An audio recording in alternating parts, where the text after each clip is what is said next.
जी, अस्सलाम वालेकुम। कैसे हैं आप सब ठीक हैं? अच्छा ये हम डिस्कस कर रहे हैं आपका income from capital asset, capital gains.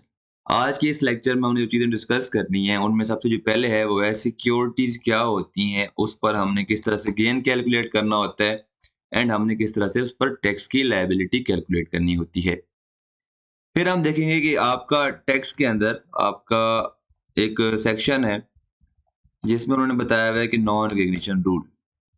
ये आपकी बुक में आईकैप की स्टडी टेक्स्ट में चीज़ इंक्लूडेड नहीं है, लेकिन आपके सिलेबस में इंक्लूडेड है, क्योंकि आईकैप ने इस कॉन्सेप्ट को, इस चीज़ को काफ़ी दफ़ा आपके पास पेपर्स में टेस्ट किया है। नॉन रिकॉग्निशन रूल में वो बताता है कि कौन-कौन सी सिचुएशंस हैं, केसेस हैं जिसमें गेन एग्ज़ेम्प्ट होगा, मीन आप डिस्पोज़ल को डिस्पोज़ल कंसीडर ही नहीं करेंगे, टैक्स पर्पज़ के लिए। वैसे डिस्पोज़ल होगा, आपको गेन या लॉस भी आया होगा, लेकिन आप उसको टैक्सेबल गेन में या उसको टैक्स नहीं करवाएँगे। इन शॉर्ट आपका गेन एग्ज़ेम्प्ट होगा, ठीक है? थर्ड चीज़ हमने यहाँ पे क्या करनी है, प्रैक्टिस क्वेश्चंस करने हैं 2। पास्ट पेपर्स के 2 क्वेश्चन हमने क्या करने हैं, प्रैक्टिस करने हैं, जो आपके क्वेश्चन बैंक में गिवन है इस चैप्टर के।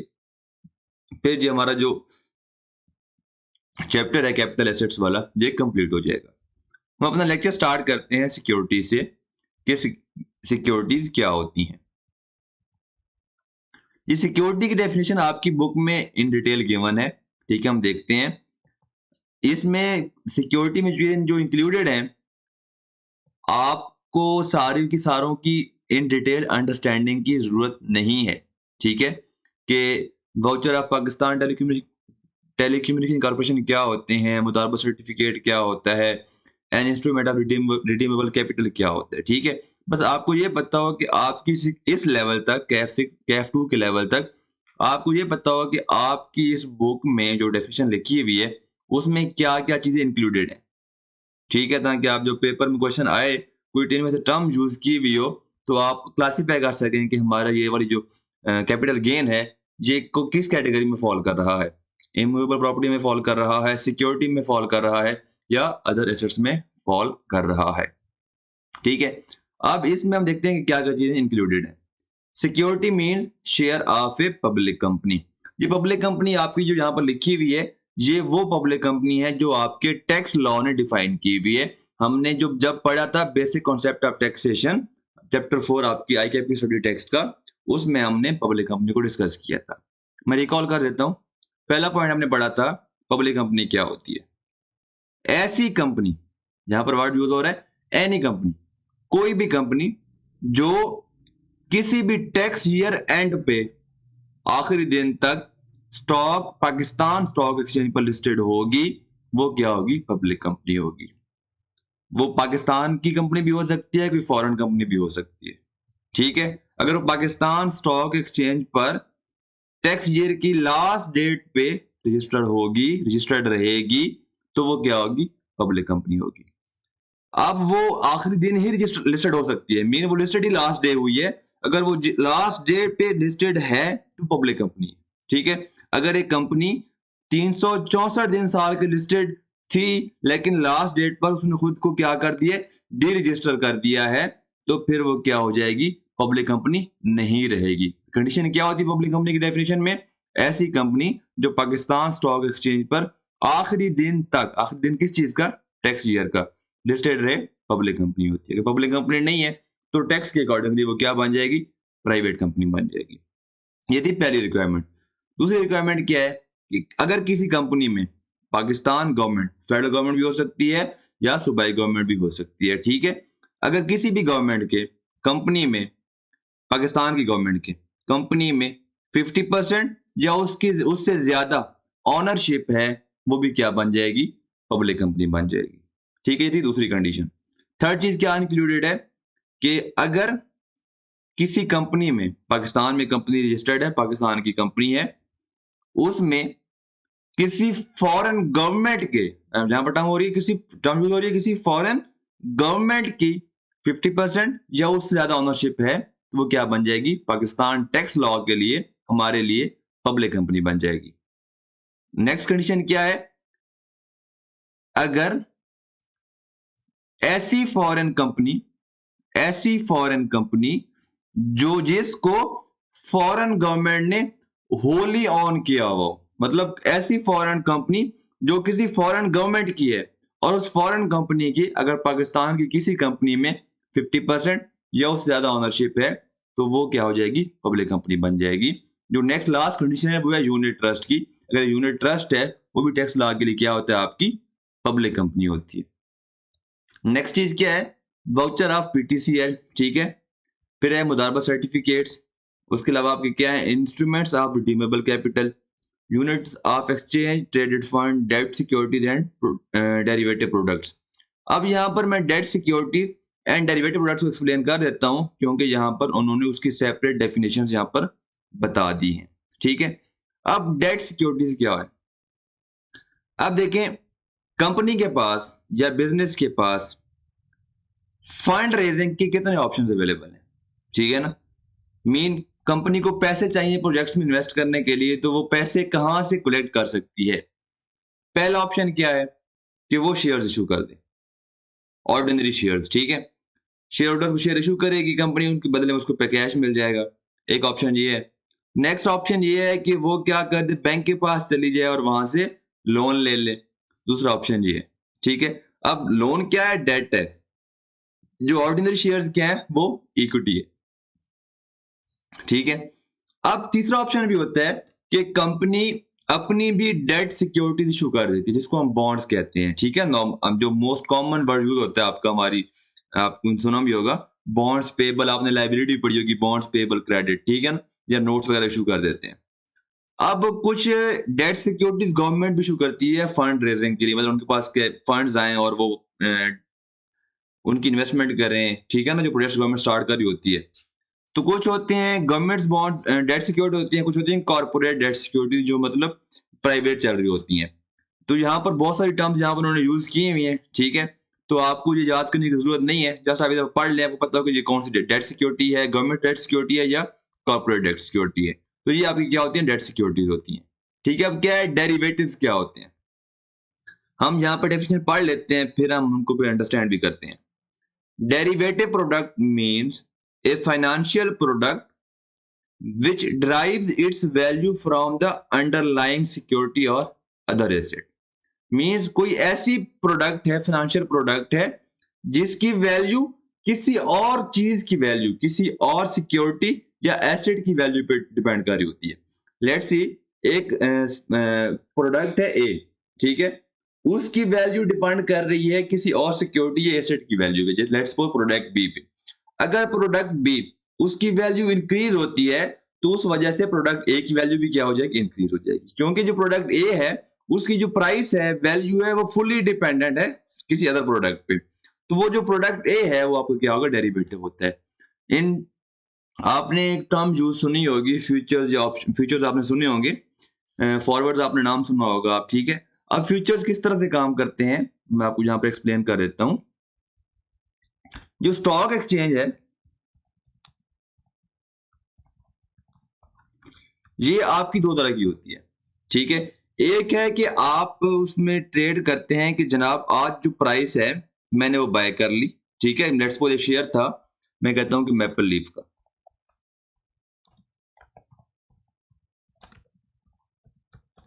सीमेंट फैक्ट्री है, आज उसके शेयर की प्राइस है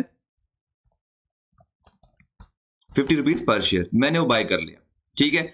अब मेरी मर्जी कि 6 महीने बाद, 1 महीने बाद, 2 महीने बाद, जब मैं चाहूं, ठीक है, जब मैं चाहूं उसको बेच दूं। मीन जब वो मुझे प्रॉफिटेबल लग रहा होगा, मीन अगर प्राइस इंक्रीज हो जाती है 1 महीने के बाद, 2 महीने के बाद, 1 दिन के बाद इवन, तो उसको मैं सेल कर सकता हूं, ठीक है।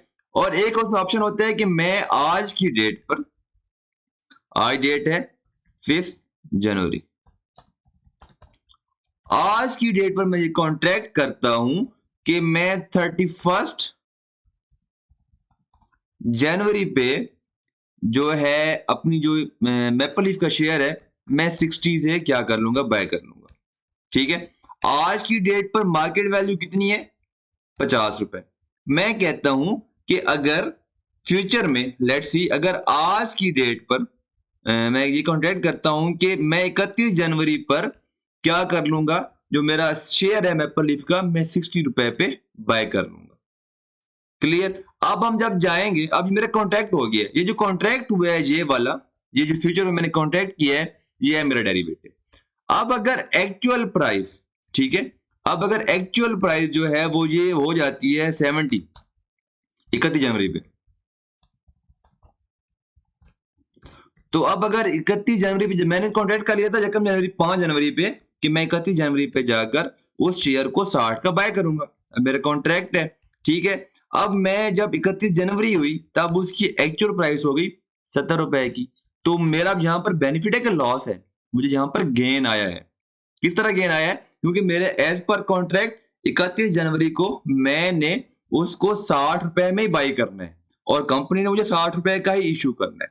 अब मैं 60 रुपए का लेकर मार्केट में 70 का उसी वक्त बेच दूंगा, मेरे पास 70 का गेन आ गया है। ठीक है ना? इस तरह आपकी क्या कार्य होते हैं। अब जो इस डेरिवेटिव, जो यहाँ पर जो डेरिवेटिव था, जैसे जैसे इसकी वैल्यू बड़ी होगी, ठीक है ना, जैसे जैसे एक्चुअल प्राइस इसकी इंक्रीज हुई होगी, तो इसमें जो जब मार्केट में ट्रेड हो रहे होते हैं फ्यूचर, ये भी 62 का हो गया होगा, 64 का हो गया होगा, मैंने पहले 64 का भेज दिया होगा। ठीक है ना, मैंने तो कॉन्ट्रैक्ट था 60 का, 64 का मैंने पहले ही भेज दिया है, मुझे 4 का गेन आ गया। अब ये जो डेरिवेटिव था, ये जो फ्यूचर मैंने परचेज किया था प्रोडक्ट, ठीक है, अब ये मेरा क्या था? डेरिवेटिव प्रोडक्ट था। इसकी प्राइस डिपेंड कर रही थी मैपल लीफ की एक्चुअल प्राइस पर।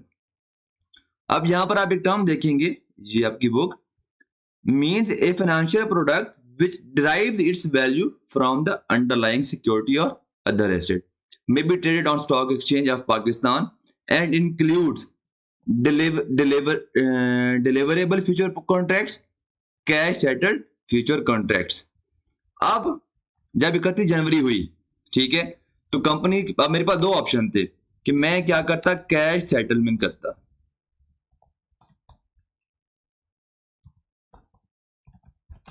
ठीक है, या मैं डिलीवरी करवा लेता। अब कैश सेटलमेंट क्या आती कि मैं कंपनी के पास जाता, कहता कि यार देखो 60 रुपए का आपने मुझे सेल करना है, ठीक है, और मैंने 60 का बाय करना है और मार्केट में 70 का मैंने बेच देना है, मुझे 10 का गेन आ रहा है। तो आप ऐसा करो, मुझे नेट कैश में 10 रुपए दे दो। ये क्या है? कैश सेटलमेंट है।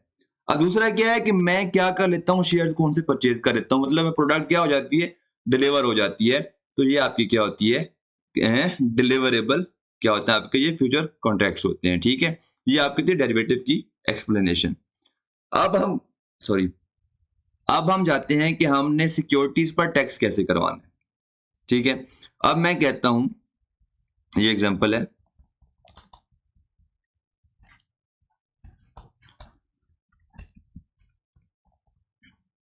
कंपनी ए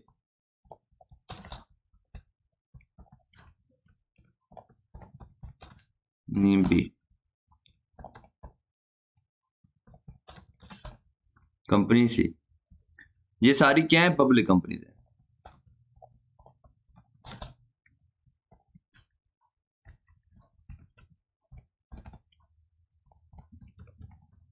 ये परचेज का डेट है, एक्विजिशन डेट, ठीक है, यहां पर नंबर ऑफ शेयर्स, और यहां पर आपकी ये क्या है? प्राइस।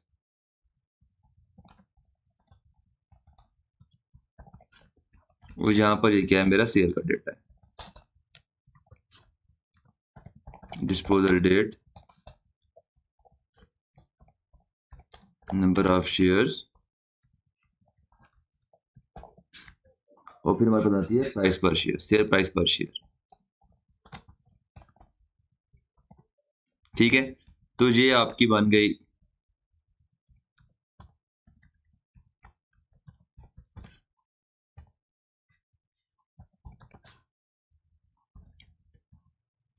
कंपनी ए को। मैंने जो शेयर परचेज किए थे, मैं कहता हूं ये मैंने परचेज किए 1 जुलाई 2018,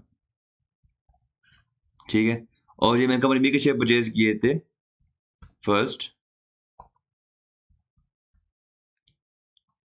अगस्त 2014 में, और ये मैंने परचेज किए थे 1 नवंबर 2019 पे, ठीक है।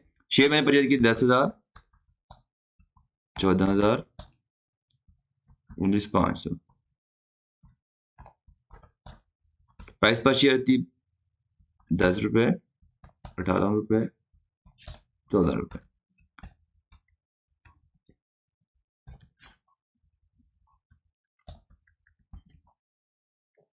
डिस्पोजल डेट आज मैंने टैक्सेशन कर रहा हूं 2022 की। मैं कहता हूं कि मैंने 30 दिसंबर 2021 में मैंने डिस्पोज ऑफ किए कितने शेयर? 7,000। कितने की? 13 रुपीज पर शेयर मैंने क्या किया? इसको डिस्पोज ऑफ किया। 31 मार्च 2022 मैंने शेयर इशू सेल किए 10,000, 16 रुपए पे। एंड नेक्स्ट मैंने शेयर सेल किए 31 मई 2022, 15,019 रुपए। ये डाटा है जी। अब हम क्या करते हैं इन पर, वो कहता है कि आपकी रिक्वायरमेंट क्या है कि आप क्या करें, calculate capital taxable capital gain and tax liability. हम वर्किंग करेंगे यहां पर अमाउंट,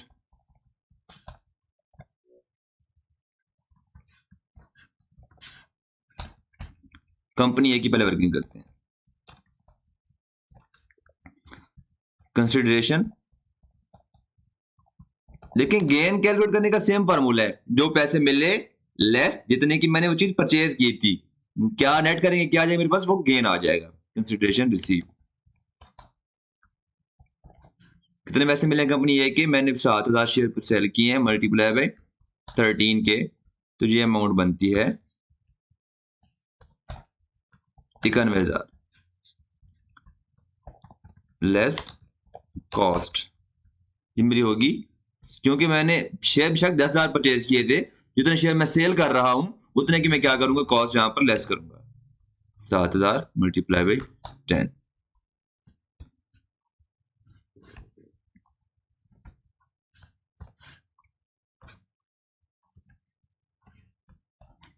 तो यहां पर आपके पास क्या आ जाएगा? कंपनी ए से गेन आ जाएगा।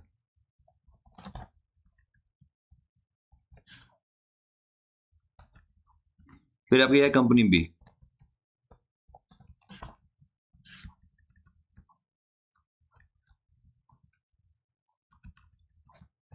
ठीक है, कितने पैसे मिले कंपनी बी से? आपने शेयर सेल किए 10,000 मल्टीप्लाई बाई 16,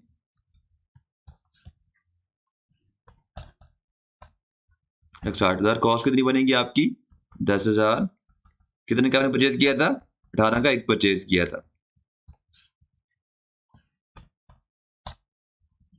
यहां पर आपका गेन बनता है, आपको यहां पर बनता है लॉस। कितनी अमाउंट का? 20,000 रुपए का।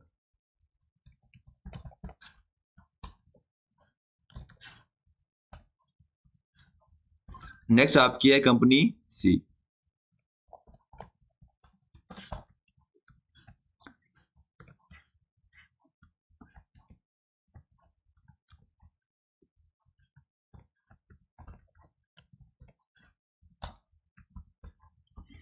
कंपनी सी का हमने पैसे कितने का बेचे? 15,000 शेयर हमने बेचे हैं 19 रुपए का। 15,000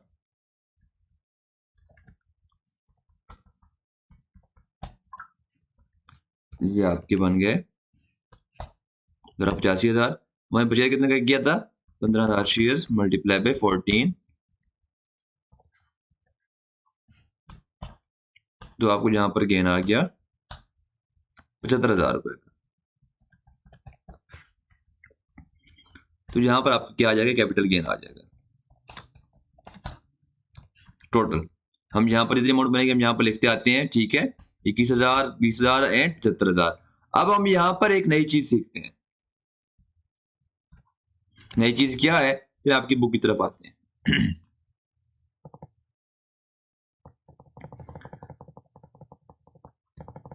जी, अब यहां पर देखते हैं, अगर आपकी, अब यहां पर आपने देखनी है डेट ऑफ एक्विजिशन। आपने क्या करना है, यहाँ पर अपना ये 21,000 आ जाएगा आपको यहाँ पर, ठीक है।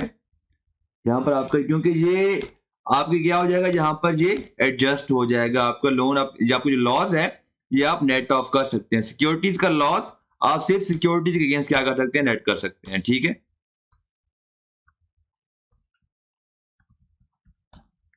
ये क्या आपका गेन है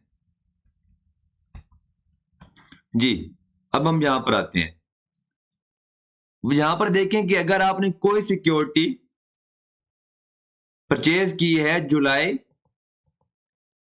1 2013 से पहले, तो उस पर आपने 0% टैक्स देना है। मीन आपका सारे का सारा क्या हो जाएगा, गेन एग्जैम्प्ट हो जाएगा, आप उस पर टैक्स ही पे नहीं करना, ठीक है। तो अगर आपने कोई सिक्योरिटी परचेज की है 1 जुलाई 2013 से पहले, तो फिर आपने क्या करना, उस पर 0% आपने क्या करना है, उस पर क्या करना है, टैक्स पे करना है। अगर आपने कोई सिक्योरिटी परचेज की है, हम यहां पर लिख देते हैं नोट, यहां पर रेट आपको ना सादा अल्फाज में समझाने के लिए। पहला केस,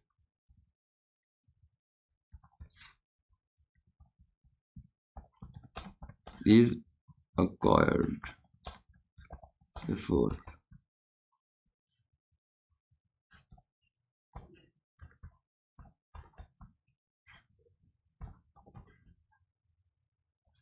for 01/07/2013,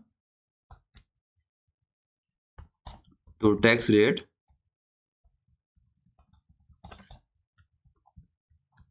आपका होगा 0%, ठीक है। दूसरा केस,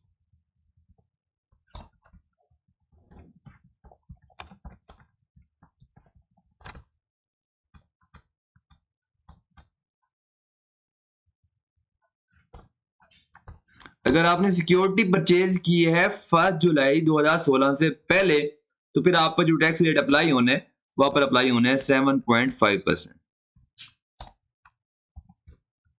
जो आपकी बुक में लिखा है भाई थोड़ा ये कॉम्प्लेक्स है, तो आपको जो मैं जो लिख के बता रहा हूं, तो आपने वो वाला क्या करना है, नोट डाउन कर लेना है। अब जो थर्ड ऑप्शन है, अगर आपने कुछ सिक्योरिटी परचेज की है 1 जुलाई 2016 से 16 या उससे बाद,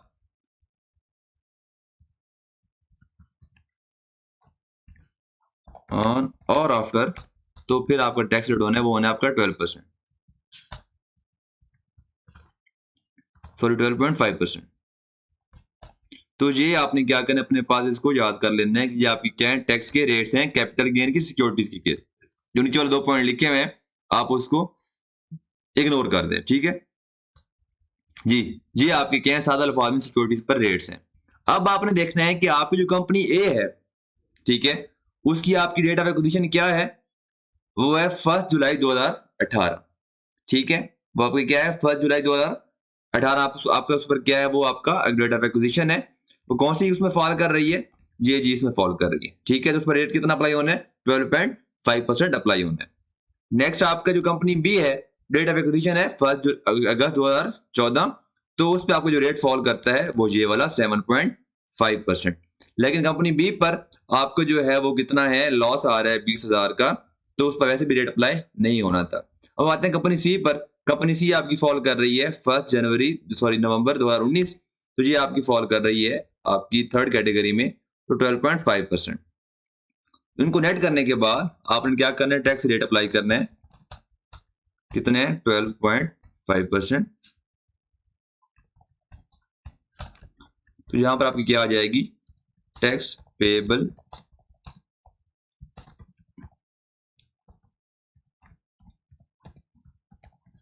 सिक्योरिटीज, ये आपका बनता है 76,000, ये आपका बन गया 9500 रुपए, 9,500 रुपए, ठीक है जनाब। किसी किस्म का कोई कंफ्यूजन, कोई मसला, ये था आपने सिक्योरिटीज पर रेट किस तरह अप्लाई करना है, ठीक है। एंड आपने सिक्योरिटीज में क्या क्या चीजें इंक्लूडेड हैं, ये उनकी टैक्सेशन थी। अब आगे हम कुछ चीजें लिखी हुई हैं वो पढ़ते हैं। आपको ये मैं ऑलरेडी बता चुका हूं, ठीक है, कि जो आपकी कैपिटल एसेट्स हैं 3 तरह के होते हैं, हमने ये पढ़ा था, उनको 3 तरह कैटेगरी में डिवाइड किया गया है। जो इमूवेबल प्रॉपर्टी है वो टैक्सेबल है as a separate block income, क्योंकि उसके अपने सेपरेट क्या है, रेट गिवन है, ठीक है, सेपरेट ब्लॉक इनकम। जो अदर एसेट्स हैं वो नॉर्मल टैक्सेबल रेजिम, और जो आपके हैं सिक्योरिटीज वो फिर क्या है, आपकी सेपरेट ब्लॉक इनकम है, जिस पर आपने क्या करना है, रेट अप्लाई करने। जिस तरह के भी हमने देखा कि हमारे पास सिक्योरिटीज के सेपरेट रेट गिवन है। लेट्स सी अगर हमें क्या आ जाता है, लॉस आ जाता है, तो वो लॉस जो आपका है वो आप उस साल सिर्फ सिक्योरिटीज के अगेंस्ट क्या कर सकते हैं, एडजस्ट कर सकते हैं। Loss stated by a person on disposal of securities shall be set off only against the gain of the person from disposal of any other securities chargeable। जैसे हमारी इस एग्जांपल में हमने इस 20,000 के लॉस को सिर्फ सिक्योरिटीज के गेन के अगेंस्ट एडजस्ट किया यहाँ पर, ठीक है। तो हमारे पास जो नेट गेन आया वो कितना बन गया, 76,000। लेट्स सपोज मेरे पास यहाँ पर भी क्या आ जाता, लॉस आ जाता। मैं कहता हूँ ये मैंने बेची है 5 रुपए की, ठीक है। अब यहाँ पर इसको मैं कहता हूँ ये मैंने बेचे हैं 13 रुपए की, तो मेरा यहाँ पर ओवरऑल क्या आ गया, कितना लॉस आ गया है, 10,000 का लॉस आ गया, ठीक है। तो लॉ कहता है कि सारा लॉस एडजस्ट करने के बाद अगर आपका फिर भी कोई अनएडजस्टेड लॉस बच जाता है, जैसे कि यहाँ पर हमारे इस केस में हमने 35,000 के लॉस को एंड 50,000 के लॉस को एडजस्ट भी किया है, एडजस्ट करने के बाद भी हमारे पास जो लॉस बच गया अनएडजस्टेड 10,000 रुपए, तो लॉ कहता है आप उसको क्या करते हैं, कैरिड फॉरवर्ड कर सकते हैं अप टू 3 टैक्स ईयर्स। आप मतलब जो इस साल तो आपने एडजस्ट कर लिया, अगर एडजस्ट जो नहीं एडजस्ट हुआ आप उसको नेक्स्ट 3 टैक्स ईयर्स में क्या कर सकते हैं, एडजस्ट कर सकते हैं नेक्स्ट ईयर के सिक्योरिटीज के गेन के रिलेटेड, ठीक है। उसके अलावा लॉ कहता है कि अगर आप क्या कर रहे हैं, आपने कोई बहुत सारे शेयर्स लिए हुए हैं, ठीक है। फॉर एग्जाम्पल मैं कहता हूं यहाँ पर कि कंपनी ए के मैंने दो बार शेयर लिए, ठीक है। कंपनी ए के मैंने पहले शेयर परचेज किए हैं 1 जुलाई 18 पे 10 रुपए का शेयर, एंड फिर मैंने बाय किया उसका शेयर 31 दिसंबर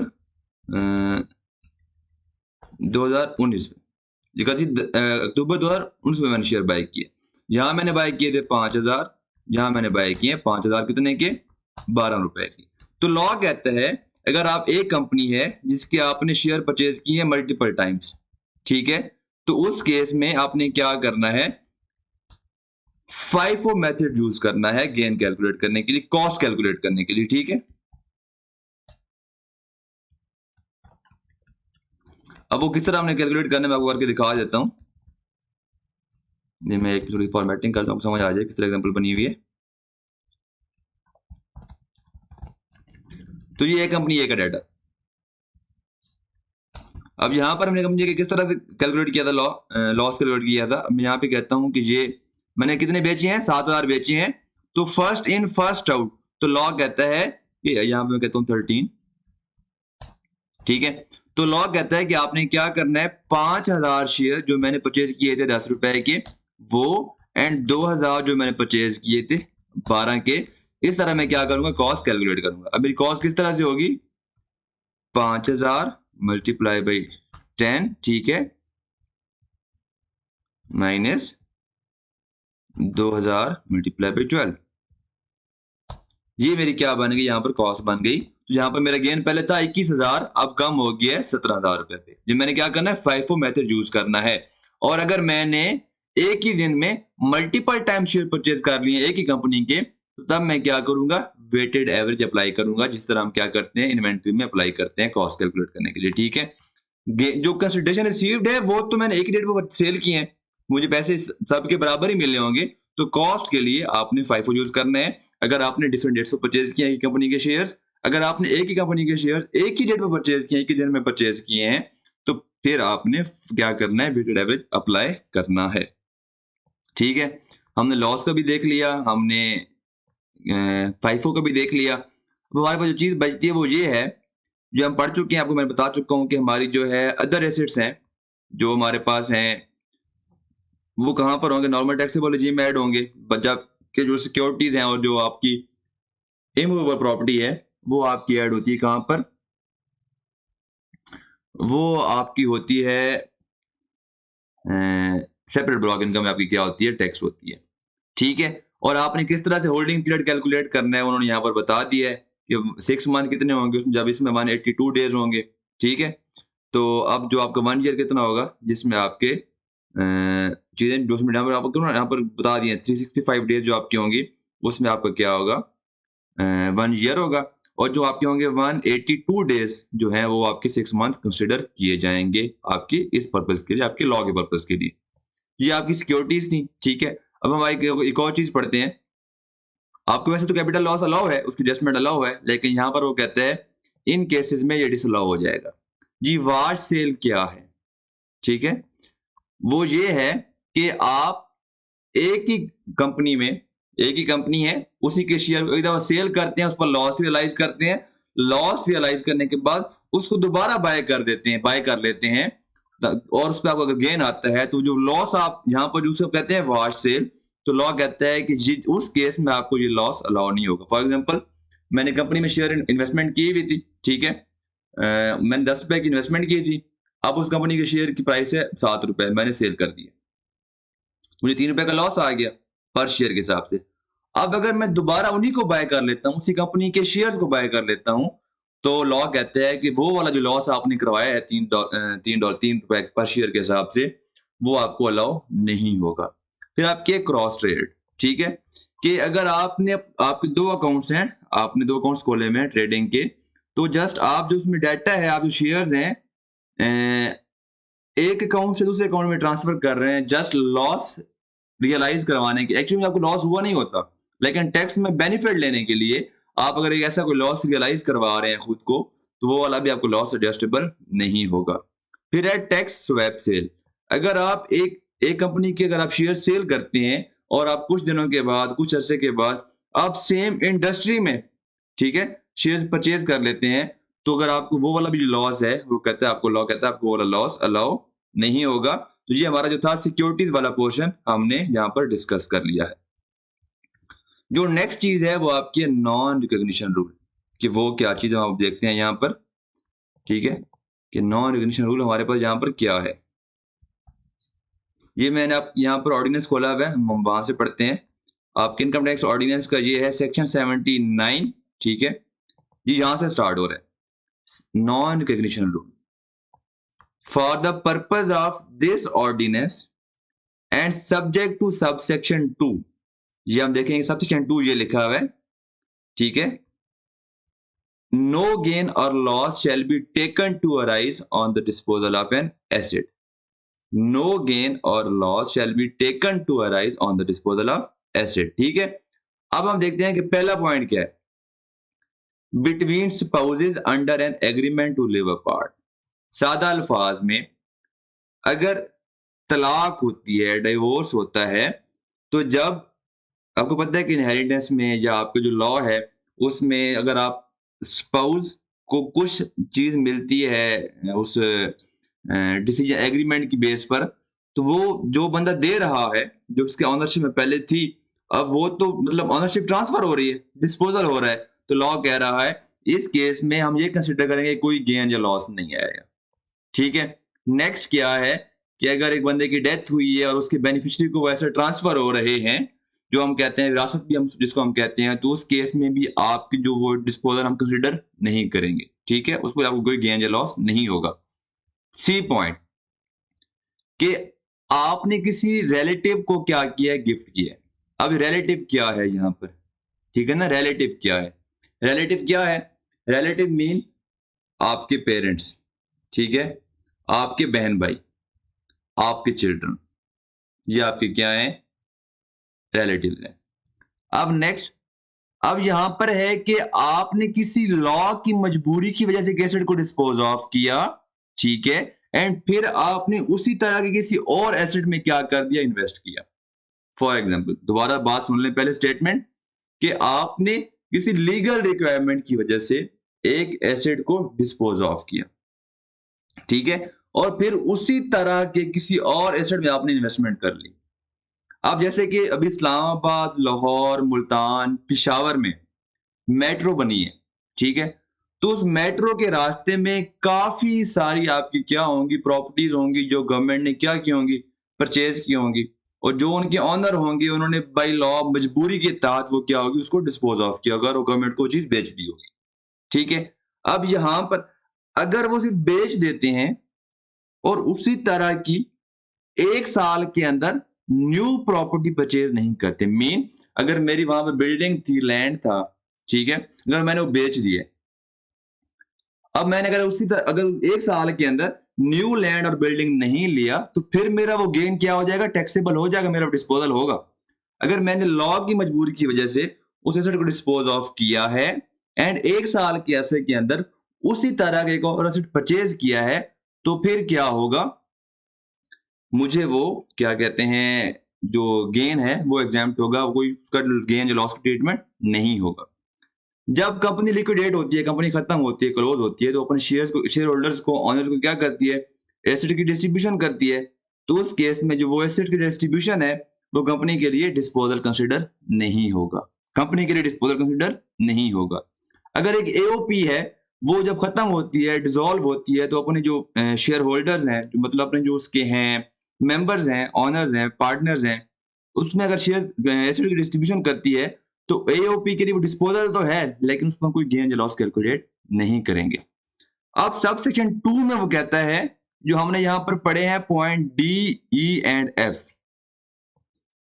इसमें जिस पर्सन को एसेट ट्रांसफर हो रहा है, जिस पर्सन को एसेट ट्रांसफर हो रहा है, अगर वो रेजिडेंट पर्सन है, तो फिर ये वाले रूल अप्लाई होंगे 3, ठीक है? अगर वो नॉन रेजिडेंट पर्सन है, तो जो कंपनी है, वो उस पर क्या होगा? वो टैक्स चार्ज करेगी, कंपनी का वो गेन या लॉस आएगा, ठीक है ना? अगर कंपनी किसी अपने नॉन रेजिडेंट शेयर होल्डर को कोई एसेट ट्रांसफर कर रही है लिक्विडेशन प्रोसेस में, तो वो कंपनी का डिस्पोजल है, कंपनी उस पर गेन या लॉस पे पर टैक्स पे करेगी, ठीक है? सेम फॉर एओपी, ठीक है? अगर वो पर्सन जिसको एसेट ट्रांसफर हो रहा है, वो रेजिडेंट है, तो फिर ये 3 अप्लाई होती हैं। तो इट मीन्स जो पॉइंट ए, बी एंड सी है, वो अगर रेजिडेंट है, नॉन रेजिडेंट है, इन्होंने हर केस में अप्लाई होना है। जो point D, E and F है, उसमें जो ट्रांसफरी है, जिसको ट्रांसफर हो रहा है एसेट, उसका रेजिडेंट होना कंपल्सरी है। ये था आपका नॉन रिकॉग्निशन रूल जो हमने यहाँ पर डिस्कस किया। अब हम आपके जो पास्ट पेपर है वो डिस्कस करते हैं। आपकी जो आईक्यू का क्वेश्चन बैंक है, उसमें पेज नंबर है ये 15, क्वेश्चन नंबर 47। मैं वर्बली डिस्कस करता हूं, आपको समझ आ जाएगी जी। Mister Shahbaz a resident individual earn ₹7 lakh from sale of assets as shown below.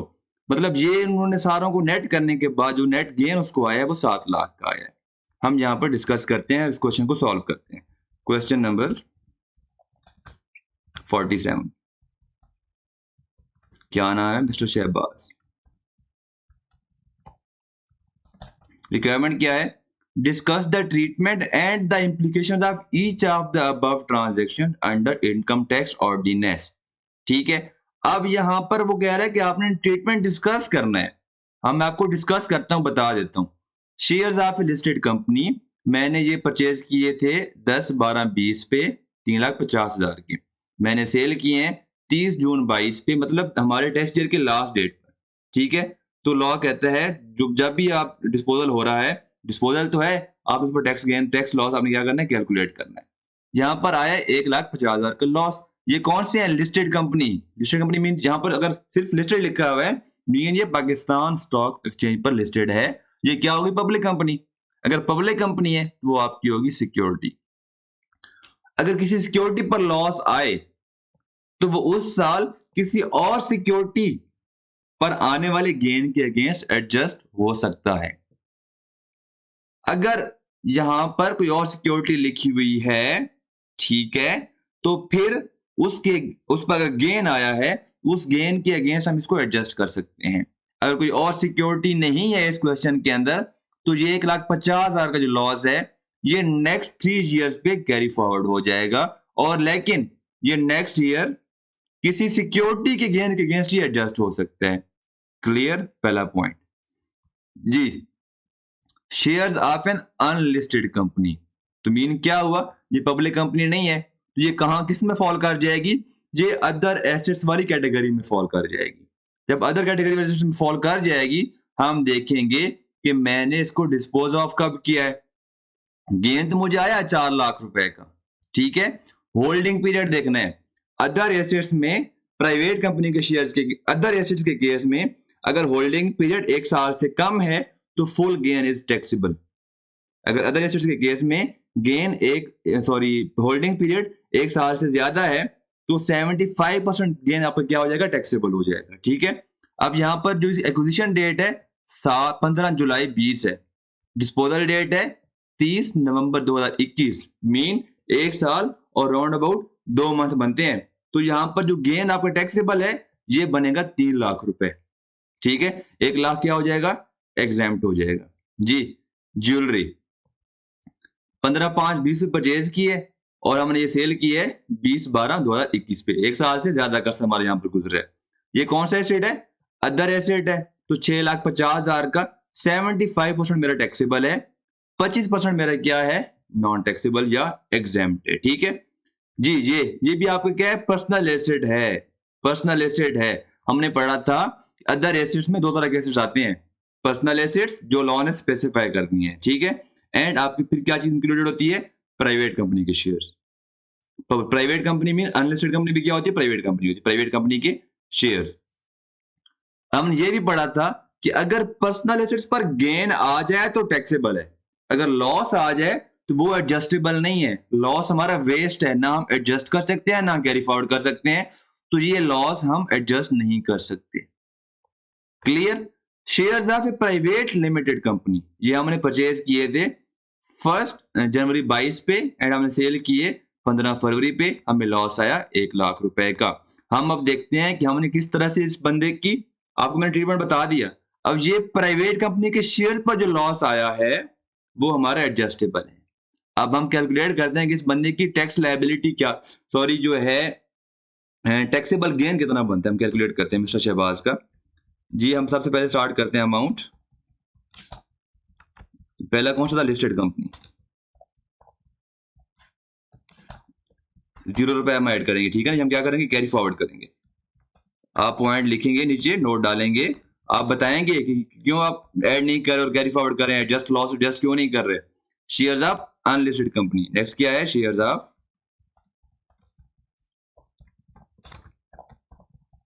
ठीक है। आपने यहां पर कितनी अमाउंट ऐड करनी है, 4,75%।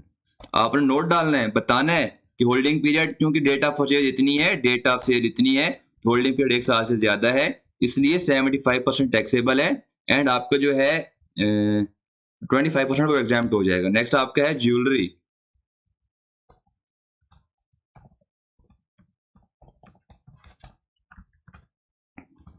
$650 का गेन है, 75% टैक्सेबल है।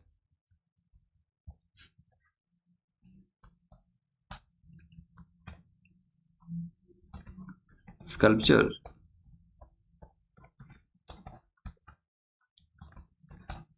नो एडजस्टमेंट, वजह क्या है बता दिए, ठीक है। नोट आपने डाल के बताना है क्यों एडजस्टमेंट नहीं है। नेक्स्ट क्या है, शेयर्स ऑफ,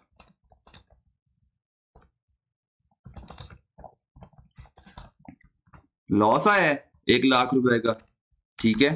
अब यहां पर आपको मैं एक बात बता देता हूं, अगर लॉस है गेन है, प्राइवेट शेयर्स है, आपने होल्डिंग पीरियड देखना है। अगर यहां पर होल्डिंग पीरियड 1 साल से ज्यादा होता, जब होल्डिंग पीरियड 1 साल से ज्यादा हो तो 75% गेन टैक्सेबल होता है।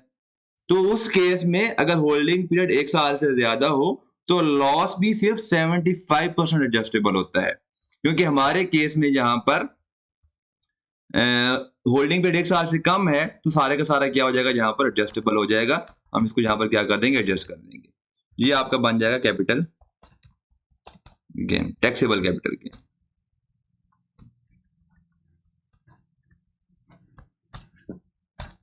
ठीक है जी। आपका टैक्सेबल कैपिटल गेन कितना बनता है, 6,07,500, 7 लाख नहीं बनता। क्लियर। ये था आपका कौन सा नाम, मिस्टर शहबाज का। अब हम जाते हैं मिस सालेहा, देखते हैं वो क्या कहते हैं। ये Saleha is a resident person, clear, she dispose of the following asset during the year 2022। Requirement देखते हैं। Discuss the taxability of each of the above transaction, discuss करना है जनाब, आपने बताना है, रीजंस बताने हैं। A painting which she inherited from her father was sold for 12,50,000 रुपए, ठीक है। The market value of the painting at the time of inheritance was 15,50,000 रुपए। The painting was purchased bye her father for ₹1 million.